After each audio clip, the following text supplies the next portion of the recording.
Bharata First. You're watching Big Picture with me, Frank Rausen Pereira. Since you're here, let me ask you, have you liked the video? Subscribe to Bharata First. If no, then please do so now. Do subscribe to our newsletter as well so that you can get some incisive information. And how can I not tell you about Bharata First Knowledge Center, our big success story? It is your one-stop destination for all your competitive exams needs. We now have 26 amazing courses all put together to help you in your competitive exams and also make you better Bharatiyas. Live classes for the second phase will begin from next week. Do ensure that you register now and participate in the interactive sessions. Go to kc.bharatafirst.com for more details. Many candidates who cleared UPSC CSE this year have thanked Bharata First and the Knowledge Center for playing a big part in their success. So don't be left behind and don't regret later. Register now and make full use of what's on offer. All this information along with some must-see recommendations are in the description of the video. Please go through it. And now onto the discussion. The Philippines has approved BrahMos Aerospace's proposal worth $374 million for the sale of shore-based anti-ship missile system to the island nation's navy. BrahMos Aerospace, an Indian-Russian joint venture, produces the supersonic cruise missile BrahMos that can be launched from submarines, ships, aircraft, or from land platforms. The BrahMos order is the first major military export by India. The Ministry of Defense has been actively promoting exports, with Defense Minister Rajnath Singh making it a point to talk about a variety of equipment on offer during bilateral exchanges with friendly nations. Last year, India and the Philippines signed a defense arrangement that would enable export of defense equipment to Manila. Other countries in Southeast Asia, including Vietnam and Indonesia, have also expressed their interest in buying BrahMos from India, to which end discussions are ongoing. In this edition of Big Picture, we will analyze the landmark BrahMos deal with the Philippines. Joining me on the program today are Ambassador Gurjit Singh, former diplomat. Also with us on the program is Major General Ashwani Siwach, retired defense and strategic expert, and Dr. W. Selvamurthy, who is the former Chief Controller R&D at DRDO. Thank you to all my guests for joining me on this edition of Big Picture. Ambassador, let me start the program with you first. Let's look at this particular deal from a diplomatic point of view with this region being dominated by China, with Philippines' past with China, as well as now deciding to go ahead and acquire these missiles from India. How would you look at this? So this is the most interesting and happy development. India talks about providing net security to the Indian Ocean region. And when you say I provide net security, it largely means that my defense forces can cover the region you are in. But before the Chinese became aggressive, it largely meant that if there was a volcanic eruption or a tsunami, our ships could get to you the fastest. However, given the Chinese hegemonic intent and the fact that they have taken over almost everything within their self-defined 9-dash line, it means that certain countries in Southeast Asia, notably the Philippines and Vietnam, but now also Indonesia, are feeling the territorial and maritime heat of Chinese control. So these countries find that they do not have the power to resist China. Now, with the sale of BrahMos to Philippines, this gives them a kind of power to hit back. And, BrahMos provides them a reach which is beyond the counter reach of, let us say, Chinese Coast Guard vessels, which are normally the ones guarding the fishing boats, including into India. Having said that, it also means that Indo-ASEAN defense cooperation now has more substantive elements than joint patrolling and joint exercise. And finally, I must say that the Philippines moved fast because, in my reckoning, Indonesia and Vietnam were actually ahead in terms of the demand for BrahMos. But I think Philippines has outstrip them in taking decisions. And that I must compliment. Absolutely. All right, let me bring in Dr. Selvamurthy into the picture now. Dr. Selvamurthy, how would you look at these developments, especially that have taken place, and bringing into aspect, Vietnam as well, like the ambassador just brought in, and what does this mean for? BrahMos is not completely Indian-made, but what does it mean for Indian-made technology and defense technology in particular going out to other countries? It's a great achievement in 75 years of our independence. Now we are looking at exporting arms to other countries, and that too state of the art. If you look at BrahMos today, that is the fastest supersonic cruise missile today in the world, which country is proud of. Even though it's a joint venture with Russia, but then that's the order of the day, that we partner with other countries. But why Russia came to India as a joint venture partner? Because we had the basal level of technologies. We were able to make Agni, Prithvi, Akash, Nag, Trishul, BrahMos, interceptor missile. So we were able to have that propulsion control, guidance, navigation, payload integration, separation. All this is the technology which is required, which India had developed. And now then it's easy for a strong country like Russia to partner with India to develop the fastest supersonic cruise missile today. So strength respects strength. So India could develop in missile technology these niche areas. For love of money, you can't get these technologies. These are safely guarded technologies. But then India was able to get, and Russia has been a partner all the time, reliable partner, and in technology development as well for the defense domain. So this is a very important achievement today, that we are now not only Atmanirbhar Bharat, and we are looking at also transferring this technology, earning money. And the Honorable Prime Minister has already put a goal that we should have $5 billion worth export should be there. And also this not only in money, in terms of technology diplomacy, which you really opened up with the Honorable Ambassador being here, that this is the strength which can balance China. This can balance China because technology drives the doctrines of a nation, both in war and peace. And here, if there is going to be a war, this is going to be a critical weapon, BrahMos. So if Philippines gets it, if they are our friendly country, then that is our strength as well. So this could balance. This is how the China has to be countered with technologies. And in this direction, I would consider this for India. It's a very, very important milestone in terms of strengthening our technology base as well as diplomacy through technology. Absolutely. Absolutely. General, let me bring you in now. From a strategic point of view, especially considering the region, considering that this region is dominated by China, and from that perspective, how would you look at this? And is it going to change the equations, especially in the South China Sea and that particular region? Absolutely. See, Frank, no doubt about it. That as far as South China Sea is concerned, China is having problem with almost 7 to 8 countries. That is Philippines, Malaysia, Indonesia, Laos, even in East China Sea with Japan in about Senkaku Island. And now all these countries are feeling heat and they are being dominated by China. And China is one country which is having a larger hegemony in complete Indo-Pacific. The reason why the Quad is formed is basically to negate that. If you see the principle of Quad, which are 3 of them: freedom of navigation, rule-based international order, and maintaining territorial integrity and sovereignty of all nations, including island nations. Now, if this is the basically principle of Quad, and China is not following any of these, and therefore all these countries were feeling heat and they were not able to defend themselves. Now, the BrahMos give them a minimum deterrence capability. That is point to be seen. The Philippines is the first one to procure a deal of about $375 million. It will be followed by Vietnam and Indonesia.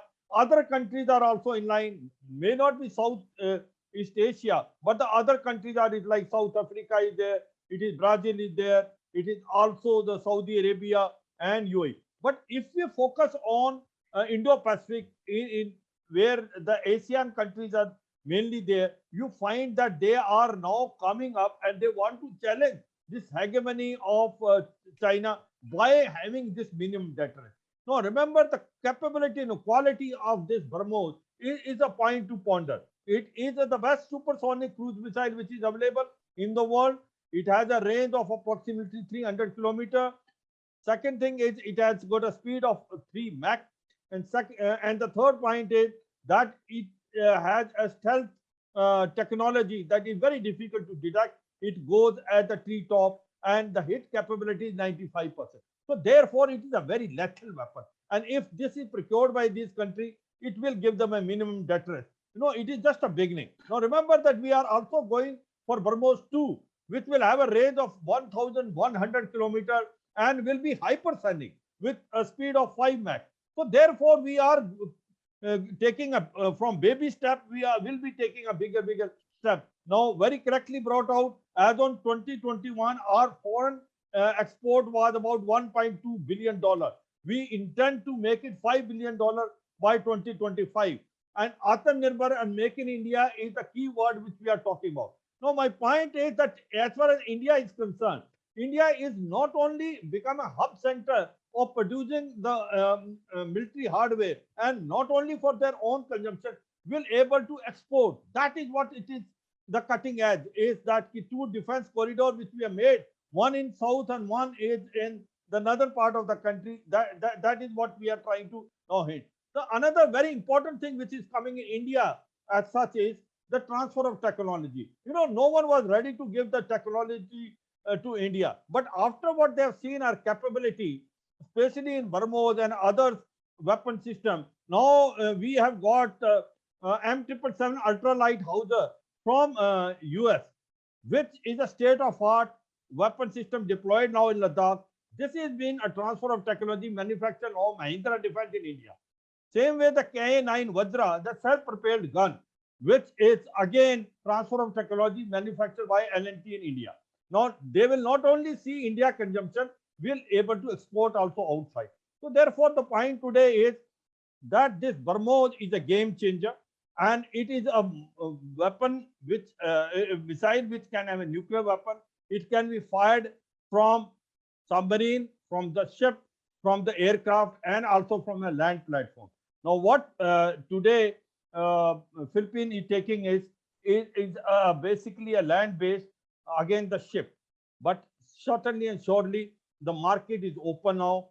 After this, Vietnam, then will be Indonesia, and you will find all these countries taking weapon systems and challenging the hegemony of China. And beginning of India's relationship with them will be there. And from baby step, we'll able to take a bigger step in time to come.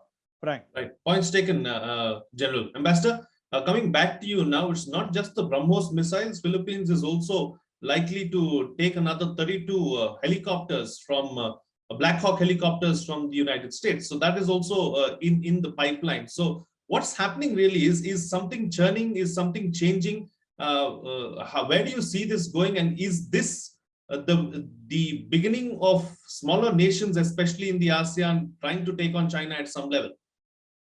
So first, I think for the benefit of your viewers, let me differentiate between supersonic and hypersonic. Supersonic is something which goes at Mach 1, which is the speed of sound. The BrahMos currently goes at Mach 2.8 times the speed of sound. A hypersonic is something which goes at 5 times the speed of sound, or 5 Mach. And that is where the DRDO is now experimenting. And I would like to take this opportunity to compliment Dr. Selvamurthy in his role in DRDO for having done the country a stellar job. Now, coming to your point, it is not as if these countries who we mentioned in Southeast Asia were disinterested in BrahMos from the time of its introduction. But we were not ready. We did not have enough till we had developed it fully and deployed it fully within our own commitments. And third, the earliest commitment was to the Navy. And the ASEAN countries, most of them, do not have the capacity for air delivery of BrahMos or the naval delivery. So essentially, they are down to the land delivery, as General Siwach. So that is the one they mentioned. But all these countries want to deploy these on their islands to deter Chinese aggression. Why do they want to do it now?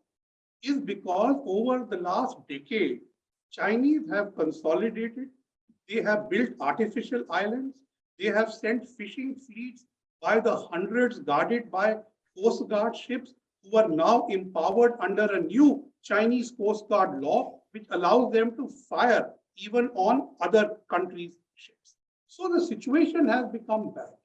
Secondly, the ASEAN countries today believe that their strategic autonomy has been curtailed.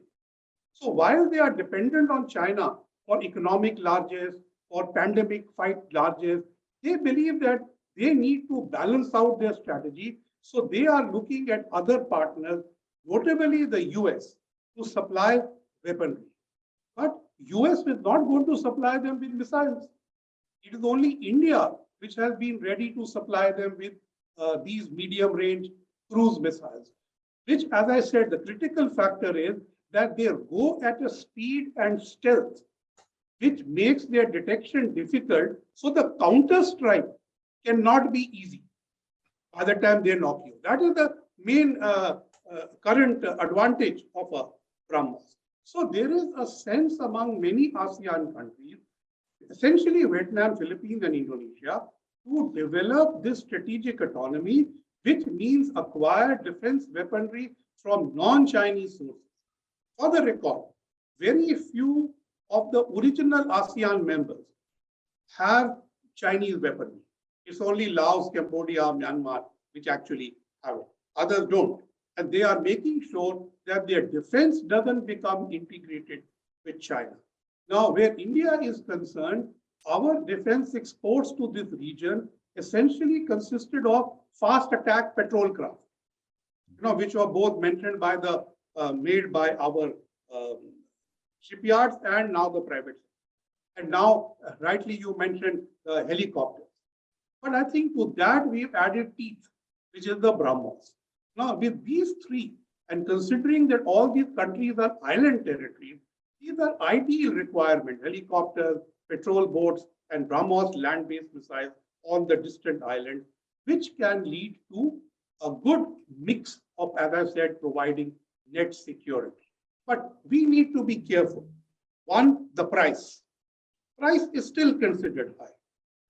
And we are trying to supplement it with lines of credit to Vietnam and Philippines. Philippines have accepted, Indonesia and Vietnam not as yet.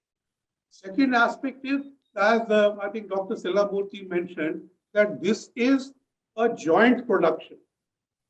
Now, since it is with Russia and our partner is one of those sanctioned companies under the CAATSA by the US, will it impinge on our ability to export BrahMos? Open question. Absolutely, that's a very valid and an important point. Will that really happen or not? Dr. Selvamurthy, would you like to take that up? And also, if you can expand on this point that you were making earlier about what this means for Make in India, especially in the defense sector, because it's a massive sector, and this is a sector that we've been talking about for some time as well. And Atmanirbhar Bharat is a pet project of Prime Minister Narendra Modi as well, and he wants to take it forward with any possible way. So how would you look at these two? See, the first thing is the uniqueness of this missile has been amply illustrated, mentioned by both the general as well as the ambassador. I would like to add on. The first thing is it is containerized, so you can launch it from a mobile platform. You can just transport it very fast. That is one. The second is it's highly maneuverable. Besides the speed, it's highly maneuverable.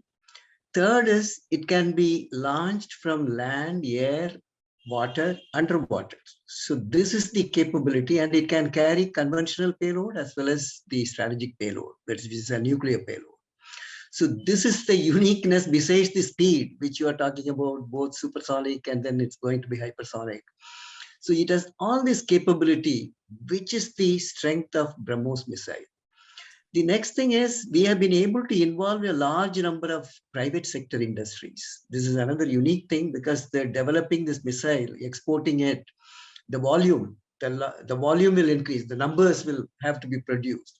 So a large number of the private sector industries, like, for example, Godrej, L&T, Reliance, Bharat Forge, and Tata Air Power, so many people are contributing to this because there are subsystems, components, devices. When you make a missile, you see one missile, but several subsystems and components and devices go into that. So here you see the growth of our Indian industries. That will also happen. And that too in private sector. Otherwise, only Bharat Dynamics Limited was making all the missiles.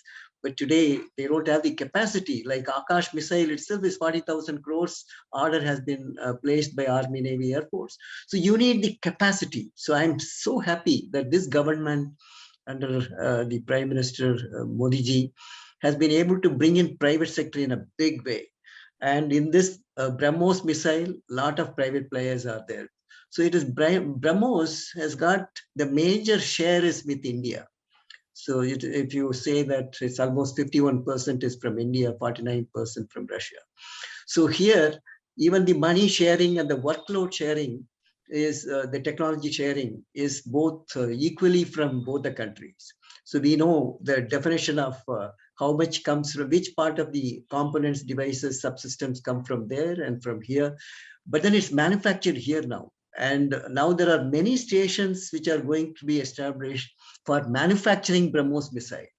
So this is again yet another industry growth, as General was mentioning, that we have this defense corridor coming in UP.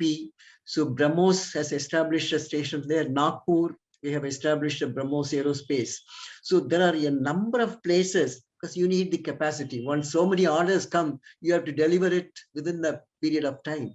So I see tremendous growth by this one example going BrahMos into Philippines. It will open up many avenues for many countries to acquire this. Even US wanted this technology. You may be knowing that they don't have this technology today. So only Russia and India has. So that is the supremacy which we have.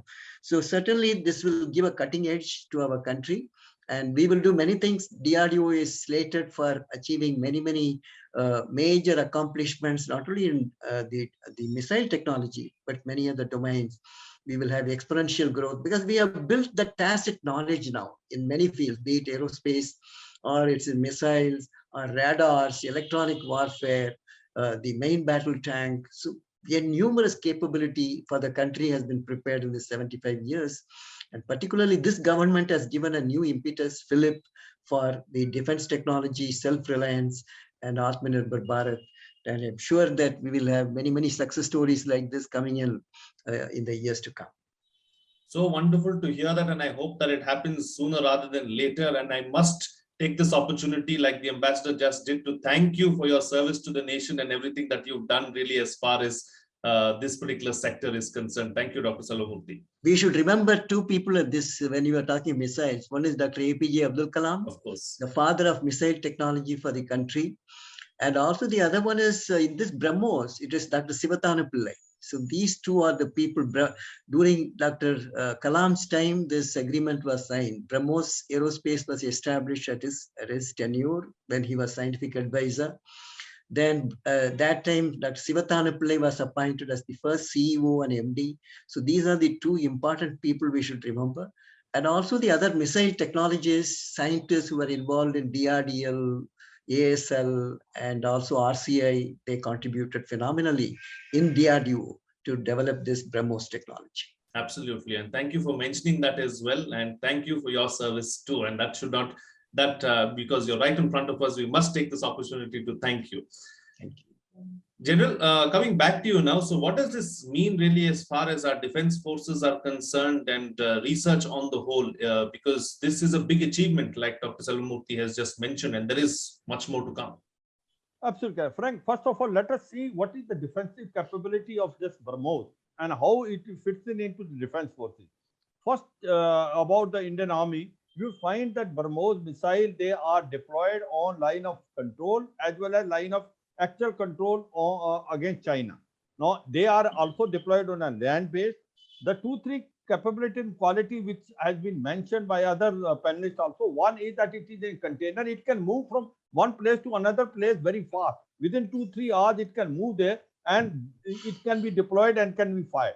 So we have enough remote, possibly about more than about 2-3,000, which are there within India, where we can deploy them on the basically on a land platform. So that is one thing as far as Indian Army is concerned. Now, as far as Indian Air Force is concerned, it can be put on BrahMos. And now this is what it is, a game changer. BrahMos, which is being put on Sukhoi 30 MKI, Yes. can mean lot, because there is not as what been brought out very categorically. One is its stealth technology. Second thing is the chances of hitting is 95%. Third is the lethality. And fourth is that now when we will be producing this BrahMos 2, which will have a range of 1,100 and hypersonic missile, it will be a total game changer. But all sudden, as of today also, when it has a range of 300 kilometers and a speed of about 3 Mach on Sukhoi 30 MKI, this is a ported weapon. And we are now trying to put on other aircraft also. So this is one important thing. Third come as far as the Navy is concerned. Now in Navy, that island territory which are there, these BrahMos is deployed for the defense of these island territory. Can be Andaman, Nicobar, there and other island territory which India had. Also, what we have deployed them is basically our line of communication, maritime line, which is going on Indian Ocean. So our ships and our submarines are now having a BrahMos missile. This is what is a game changer. So it is a lethal weapon. It can be fired with a conventional weapon, also warhead, also nuclear warhead.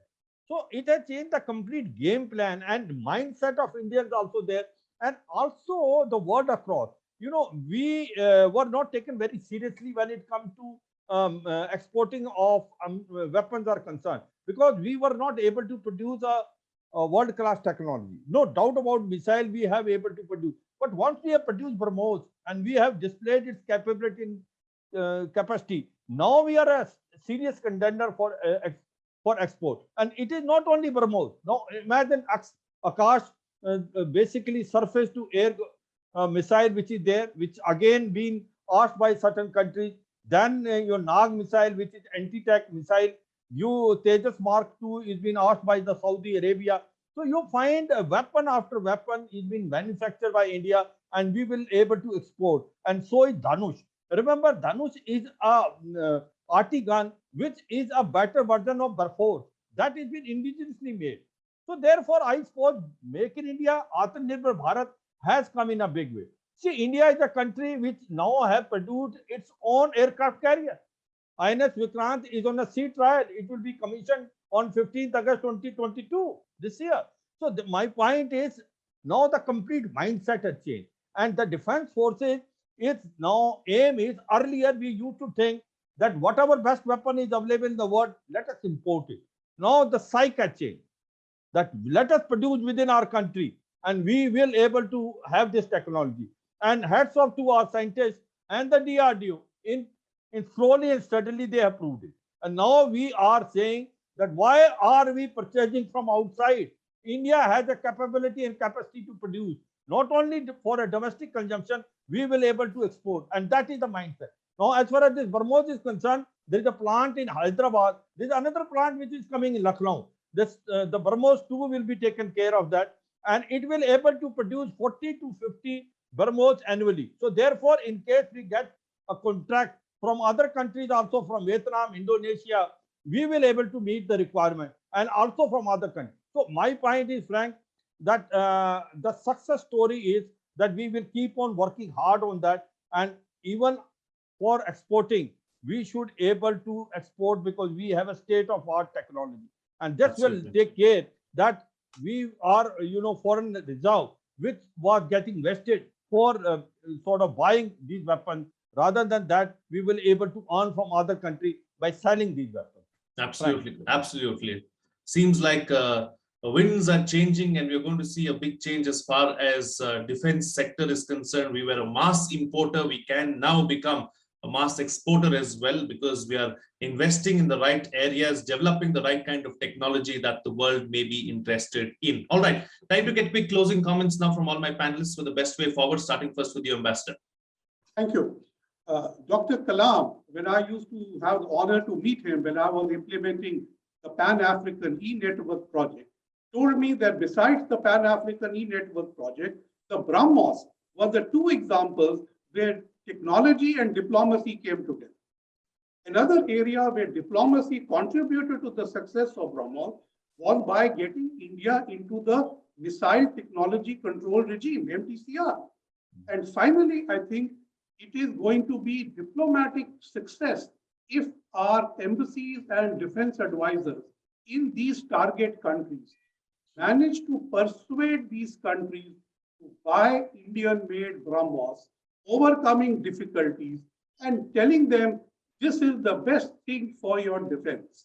I think that point will be the best to fulfill the idea that Dr. Selvamurthy and General Siwach have mentioned today. Dr. Selvamurthy. See, the country is emerging as a knowledge superpower, where we will generate new knowledge through science, outstanding science. We have technology provers, which is proven in defense, space, atomic energy, CSIR. So we will emerge as a knowledge, we are emerging as a knowledge superpower.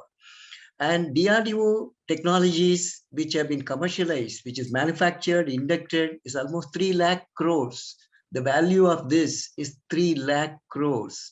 And with a minimal input, they have maximized the output from the DRDO scientists and technologies. Now, the most important initiative now to assume leadership role in defense technology, two things. One is DRDO is now focusing on futuristic defense technology, not to catch up what other countries are doing. We are looking at niche areas where we will be doing for the first time. So this is a very important thing, futuristic defense technologies like AI application, quantum technologies, stealth technologies. So we are looking at niche areas where we will assume leadership role in certain technologies. The last aspect is we need a large human resource for the manpower. You need people to make these defense technologies, the scientists, technologists, to work in industries, private sector, and also public sector undertaking. So we have started from DRDO, we have started a defense technology courses, MTech in defense technology, which is a recent initiative. And AICT has approved this syllabus. And we have started in Amity University. We have today 78 the MTech defense technology students undergoing. So this number will increase every year. And so there are almost 20 institutions in the country today. They have MTech in defense technology. This will churn out the leaders in defense technology who will conceive the new weapons, who will develop, design, develop, manufacture, and then produce it and give it to the services. So these are all the exciting things happening in defense technology domain. I can assure you all the viewers that our country will emerge as a defense technology, a superior power in the world today, in the years to come. Absolutely. Wonderful to hear that. And General Siwach, close the show for us with your quick concluding remarks. Frank, two issues. One is when we are talking about the CATSA, I suppose that CATSA will not be applied on this because this is much before 2018 when CATSA, the Counting America's Adversary Through Sanction Act. So it may not attract CATSA because this, jointmanship has started almost about 10 years back. Now, point number one. Point number two, even CATSA on S-400, there are chances that American may give us waiver because there is a lot of thought process going in US. If they put a secondary sanction the way they have put on Turkey, it will not be taken very lightly by India because we are a strategic partner, we are a joint partner in Quad. And why Turkey they have imposed it? Because it is a part of NATO, and being a NATO partner, they have a restriction. They should buy a weapon of NATO origin only. And you remember after Turkey has taken S-400, the F-35 deal by US has been also waived off. It has been taken off. They are not giving that. So therefore, the chances of even getting as waiver in S-400 are very high. So far, we don't know, but very high, because US will like to keep India on their right side. The second issue which comes is what has changed as far as India is concerned. Why all of a sudden we find that there is a lot of interest is shown in Indian manufactured production, and there is a vibrancy. The reason is the private sector has been taken on board. Earlier, it was public sector, DRDO, there was no competition, and hence they were not able to produce the state of weapon system. Today, Mahindra Defense, L&T, we are buying a weapon like what I told you, K9 Vajra from South Korea, state of art, self-propelled gun, will be manufactured in India by L&T. So no one has ever thought 10 years back that you will able to involve private partners also. M777 ultralight howitzer, which we are deployed in now Ladakh, which can be taken from Valley to another by Chinook helicopter, is been now manufactured in India by Mahindra Defense, by transfer of technology.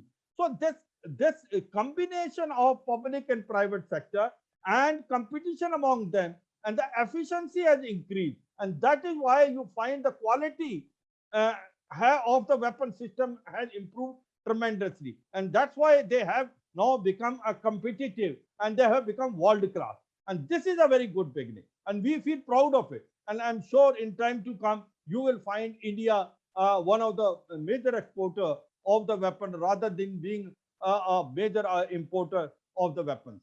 Frank.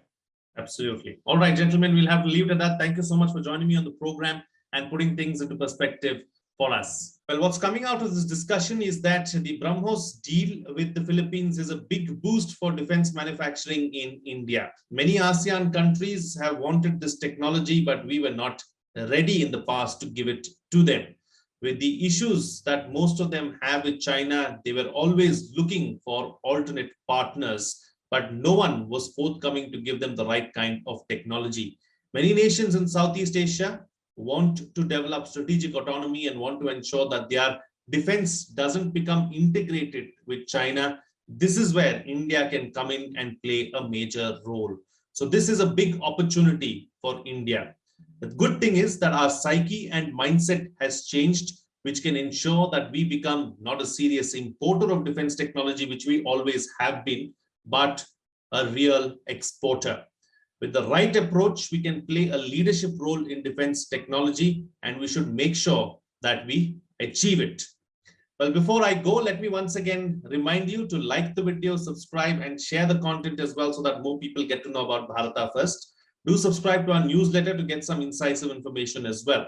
And how can I not tell you about Bharata First Knowledge Center, a big success story? It is your one-stop destination for all your competitive exams needs. We now have 26 amazing courses all put together to help you in your competitive exams and also make you better Bharatiyas. Live classes for the second phase will begin from next week.